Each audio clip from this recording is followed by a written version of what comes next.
those are sirens, and that means that we're going to have a fire of a episode today on the Lee Grisman Show with me and Charles Traynor. Hi, Charles. How's it going? They already called the law on me, Lee. You see? Yeah. They already called. That wasn't a fire truck. That was New York's finest. Glad to be back on the Lee Grisman Show. Yeah. And once, and maybe just once, sober. That's right. It's not an act, folks. Working on me as an individual and doing the gym, eating better, doing all that stuff. And I have a lot of people to thank for that. And Lee's not necessarily one of them, because he likes to drink when we do these shows, and I do typically too. But I don't take offense. Yeah, it's okay. I mean, it is what it is. So I gotta say, I should have listened to the one guy a long time ago. There you go, and not the other guy. And you know which one I'm talking about, Lee. You know which one I shouldn't have, and which one I should have. All right. And even if you don't, just say I have an idea. Yeah, and then a comparable Lee, just say, yeah. Yeah, whether it's the right idea or not, I have my ideas and I stick with them. So let's just say that. That's the best plan. Yeah. It is the best plan. So I think we're doing something I recommended today. Yeah. Yeah, you recommended an album by Stone Temple Pilots, Tiny Music, or songs from, or something from the Vatican. I forget the exact name. It would be Tiny Music. Yeah. ... Yeah. Songs from the Vatican Giftshop. Yeah. Very interesting title. Yeah. Now, what's your take on this band, Lee? I mean, let's get that out of the way. I really like them, and I didn't know that. Was glad that you picked an album by them. And even though I would have been happy if you had picked an album that I knew better, I was actually quite glad that you picked this album, because I kind of knew it, but I kind of forgot about it, and I remember liking it, but I don't remember why until I heard it again. So it's like I might have heard the whole album, or I might not have, but it was one of the ones that it was on my to-listen list. And so I thank you for putting it sooner on that. Well, hey, I had no idea. I mean, because this is a band that, some people dig them and some people hate them. I mean, right from the get-go, when they started, if I remember correctly, they were labeled kind of a Pearl Jam ripoff, or definitely a grunge ripoff. And to be fair, though, I had to look. I was curious, because I thought, they made Core, their original album, probably around the same time as 10, but no, 10 dropped a good year before that album. So it's possible that there was some listening. But then again, to know me is to love me, and to know me is to know I like a lot of Britpop, and a band called Blur was forced to do some things on their first album that they didn't want to really do because of industry pressure. So maybe that happened with Stone Temple Pilots a bit. Yeah. I don't know, because Core was definitely fit in with that grunge movement, but this is a band from fucking San Diego, and then there's different wavelengths to their music, in my opinion. I've always think they're a little bit different from the actual Seattle grunge scene, but I could see where the first album people would think that. You know what I mean? Yeah, I sort of saw it, if I did in that way, I saw it sort of as a Pearl Jam improver. Well, that's even more interesting. I think the first album was slightly derivative of what was going on at the time, and a little bit more, not as much with Purple, the follow-up. Sadly, I never got to see Stone Temple Pilots, but I did see Scott Weiland on his last tour as a solo artist. And I think he died not long not shortly after, maybe a month or two after I seen him. And sadly, it was one of the worst concerts I've ever seen. Oh, wow. Because it was sadly obvious that he was on something. Yeah. It was just a weird show. There was 2 openers, some band from Alabama that they gave them like 4 songs. They did a Alice in Chains covered, and they were like, whatever. And then the next band, I guess, was the highlight opener, and they were called Migs. And they ended up playing like 4 songs, and the last song they played was, you remember that Romantics, What I Like About You? Yeah. Yeah, they did a cover of that, and it was okay, but before they did it, they were like, we're going to have to cut it short tonight. And we're like, okay, and they did it, and the dude threw his guitar and stormed off the stage. And it was very odd, yeah. And then Weiland pulled an Axl Rose and took an hour and a half to come out, and then when he did come out, sadly, he only sounded good on a cover of Roadhouse Blues. Oh, okay. But he did. It was called Purple to the Core, and they didn't even do Plush, which I thought, you might want to do the best known song. But yeah, it was unfortunate because I'm an admirer of his vocal styles, and yeah. But that's just a sad afterthought. But honestly, though, I think this album is where you start to see a difference. Yeah. In Weiland and the band in general. Yeah. And they're breaking away from that mold in this record, in my opinion. Yeah, I did have Core, and I did have their album 4, and I might have had I think it was called like Hollywood Shangri-La or something like that. Yeah. Yeah. That was a later one after they got back together. But even if I had it, I didn't listen to that much. But I did hear Purple, and I don't remember anything other than I really liked it. But Vatican Giftshop, I never heard the whole album, but there were a few songs that I obviously had heard on occasion and liked them. So there you go. Right on. Well, I guess we're ready to go. All right. So who wants to start? I'll go first. Okay, sure. All right. The first song is called Press Play. What do you think of that one? The very first thing I thought was, did Lee do this song? I mean, I really did. Really? Maybe the DeLeo brothers and Weiland could see into the future, because this sounds like a Lee composition to me. A rather snazzy little jazz intro to kick this off, this record here. This is straight out of Leeville. And not a bad little instrumental interlude. Lots of electric piano, and it was pretty unexpected. Thanks. I'll take that as a compliment because I like it. I said It is. Yeah, this is actually a really good introductory song. I like it a lot. And it's different from how I'd expect an album by them to open. But I dig it, and I give it thumbs up. Right on. All right. Now the next song, Pops Love Suicide. This sounds more like how I'd figure an album by them would start. And it's one of their better songs. And why I like a group like this more than some of the other bands around at the time. It's not their very best song, but it's a song by them that I like. And so far, the album is on a good start. What do you think? That's what I thought. I'm like, okay, there's SDP right there. Straight sleaze rock here. And definitely we get Weiland's sleazy vocal sound.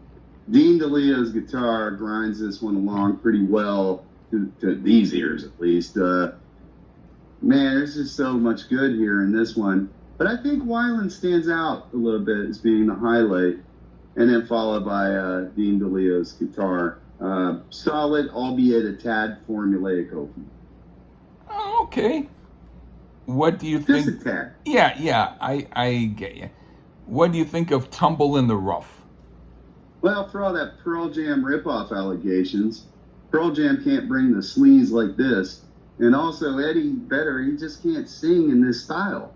And what we're hearing is a band breaking out in a way and finding their own style, I think, with this song. It's tad punkish, and it's not too bad. I don't think it's phenomenal, but I think it's a solid rock jam.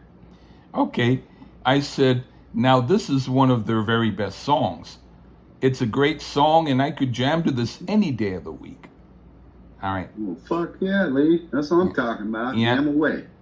All right, and now for Big Bang Baby. Another great song. If it's only slightly less great than the last song, that's only because it's the equivalent of eating great food, but after the first few bites, the rest of it is expected and not like the first wow impression. But I'm saying that about an album with so far no weak spots. So on any other album, it would be the very best song. It's still great. I just need to say something a little different with each song. What do you think of it? Well, it was the lead single. Oh, And okay. I can hear why. Now, first off, the video is a straight trip. I mean, it looks like a late 70s TV studio appearance, like Oh, okay. Bandstand or something like that, however they produced it. It was really cool. And I definitely heard that difference in Weiland's vocals from the previous records. When I saw the video, I was like, whoa, this is different.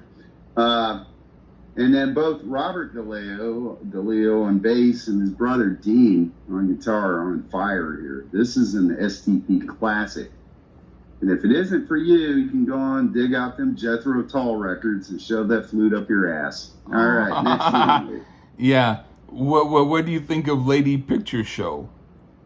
STP doing a Beatle type song, eh? Well, why the hell not? Complete with timpani drums. Now, allegedly, McCartney and Wings was the true influence here, but I hear more of a Beatle thing here. I guess Weiland sounds are, in his attempt, maybe McCartney-esque. I always like songs that tip a hat to the best, not rip it off, but can be derivative of the greatest of all time, the lads from Liverpool. So I'm going to give it a very good thumbs up because I see it as a tribute. Right on. I said, now the album is going in a different direction on this song. Not a bad direction, just different. I could imagine Oasis doing this song. It's the most Beatles influenced I've heard, or I've ever heard Stone Temple Pilots do. It fits the album and I like it. But if they were to have more songs like this on here, I might like the album less.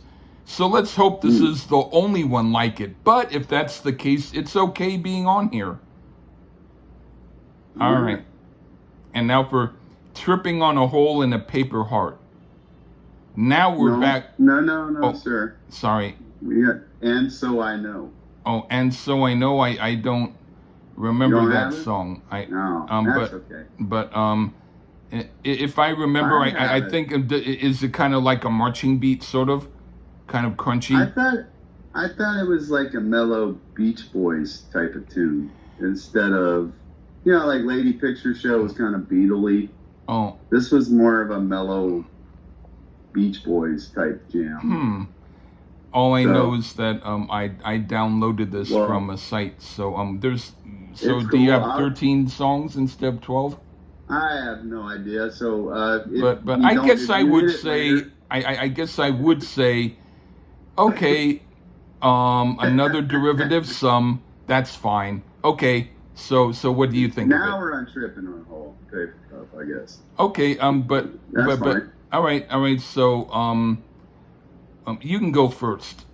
On Tripping on a Hole? Yeah. Okay. Perhaps the most stereotypical STP song to this point on the record to me.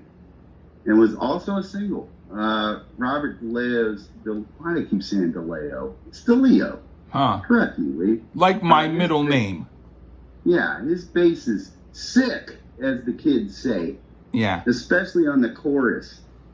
Now, as I said, it's probably the most formulaic STP song thus far on the record, and I heard it once said by someone, Weiland is so try-hard, and I bet you couldn't do that, but that's my humble opinion.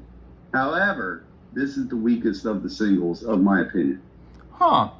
Okay, well, I said now we're But I back. do like it though. I do like it though. Yeah, I said now we're back in best song territory. Yeah. This is one of their coolest songs, and it's one from that period I know more than some of their others. If it wasn't a hit, and it could have been, it should have been. So it was, or it wasn't. I don't know. It don't matter, but it's a cool ass song. Yeah, I mean, yeah. just It's compared all to the other singles. it's all relative. So Right. far so far there's nothing on it that we both dislike. Right. All right, yeah. But now for Art School Girl. Okay. Yeah. This sounds like it was their attempt to do a Nirvana type of song, and it's a bad move. The beginning is okay, but should have been heavier. But then when they go heavy, they screw it up. I understand what they're doing, but I'm not a fan of their doing it. What do you think? Yeah, I wasn't too sure what to make of this song. Lyrically, I think it's really kind of sucky, and the verses are strange.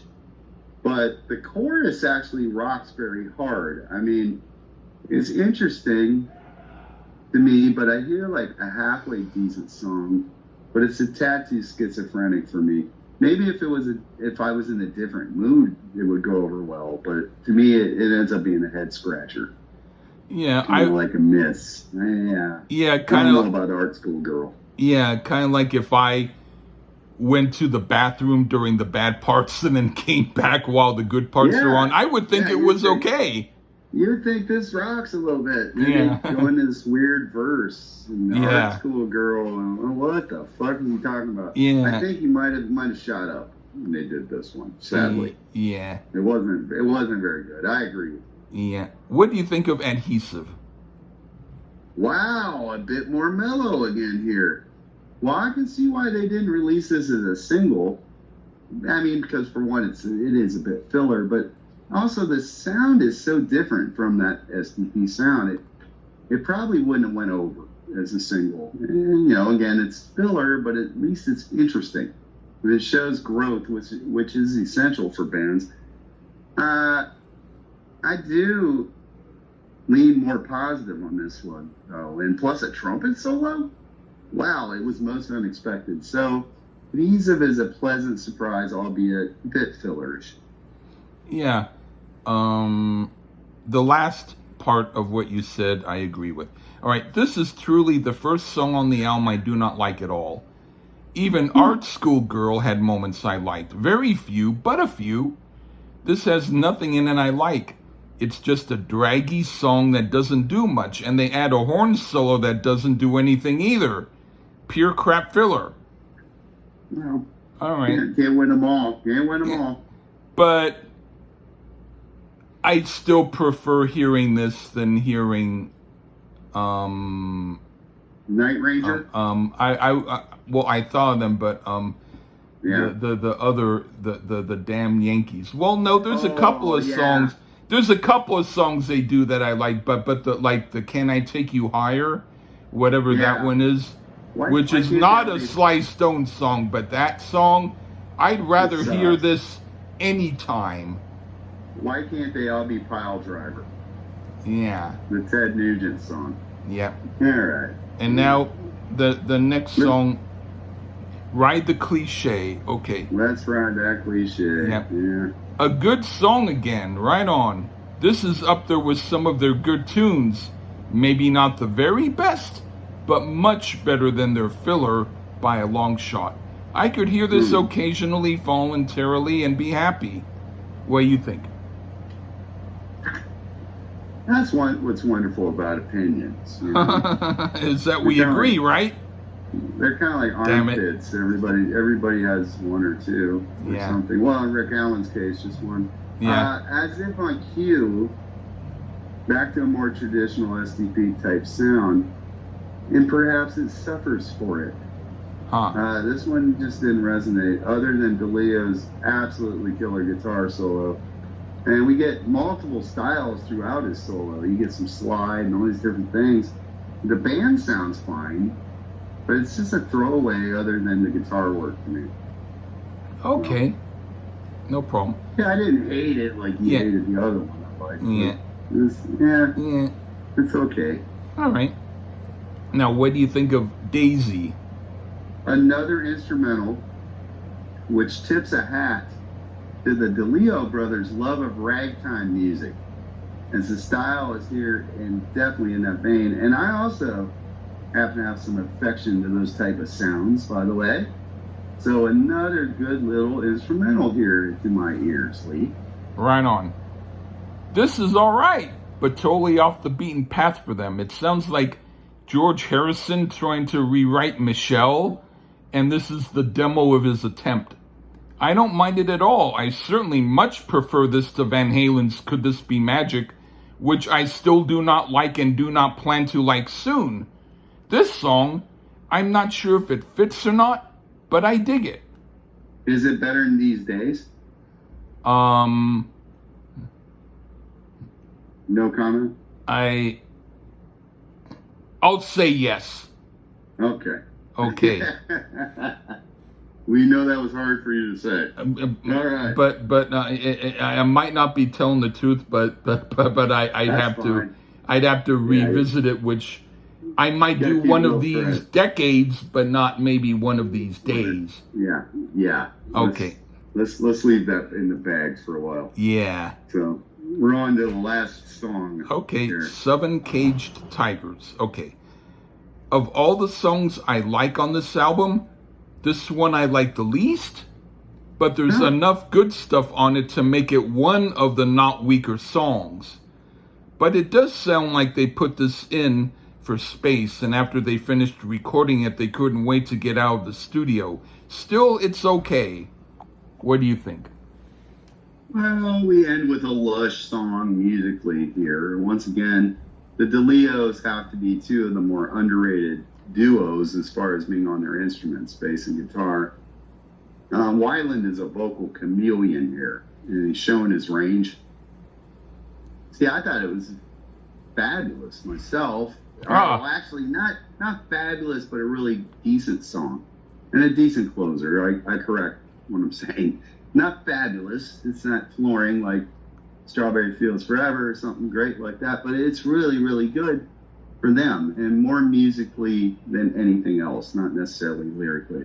And overall, I think this was a decent break out of the mold album for Stone Temple Pilots. Yeah. I hope you feel the same. I'm glad I heard it, and thank you. Well, thanks for doing it. Yeah, I'm happy. I figured that, I you've was been surprised. giving me I thought good you'd be stuff, like- and now you really came with good stuff. Yeah, I was surprised. I didn't know you cared for STP, so that's Yeah, I mean, a surprise. Even if it was an album that I ended up not liking, I still would have been appreciative of hearing it because I like them. So that's how it is. Well, that's an interesting endorsement, but it was an album that overall we probably agreed maybe a song or two didn't, but overall about the same. Yeah. That's good. Right on. That's good. And before you sign off and we go into our next review, I want to tell everybody out there, peace and love. Okay. Exercise. And breathe the air. Step outside every now and then. Yeah. Okay. And But as always, it's been a great pleasure to be on, Lee. Okay. The only thing I have to say is, if you swallow too much, sometimes you end up burping. Anyway, okay. Take care, everybody. Bye-bye.